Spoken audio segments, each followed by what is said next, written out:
You are looking so fucking ravishing today. I've half a mind to tear those clothes off and roger you rigid. I was actually picturing someone in my head when I said that last sentence, but you will never know who it was. Was it Posh Jerry? Damn it! I went up to London yesterday to see some very old friends, and nothing happened on the train on the way up there, and nothing really exciting happened while I was there with them. The train on the way back, however, was a little more eventful. The first thing was, as soon as the train pulled out of London Victoria, this fucking South London girl came and sat there next to me, and she just would not shut up. This is not the face of a man who likes to be spoken to in public.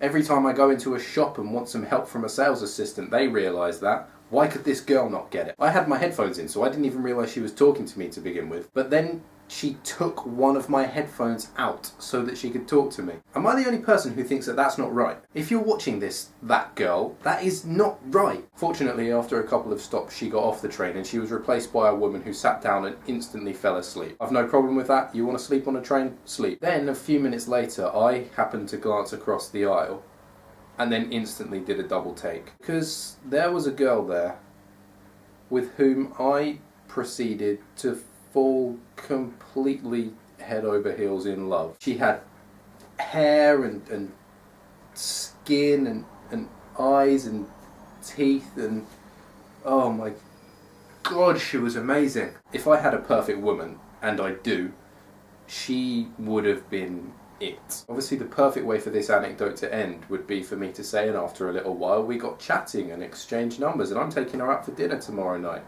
But I can't end the anecdote that way, because that didn't happen. In the entire hour and a half train journey, we didn't exchange any more than a few passing glances in the way that you do when you accidentally catch somebody's eye on the train. I've got no idea what her name is, got no idea where she's from, I know nothing about her, which is what makes her perfect. I've deliberately not even described her in this video, because if she's watching this, I don't want to meet you. I never want to speak to you, because all the time that I haven't spoken to her, and all the time that I know nothing about her, she remains perfect. I haven't had the opportunity to discover what a terrible human being she is, and she hasn't had the opportunity to discover what a terrible human being I am. For the rest of my life, I'll be able to look back and remember the perfect train girl. There was one other thing that happened in my journey, and I feel like it would be wrong for me not to share it with you. You remember the woman who sat next to me earlier on and instantly fell asleep?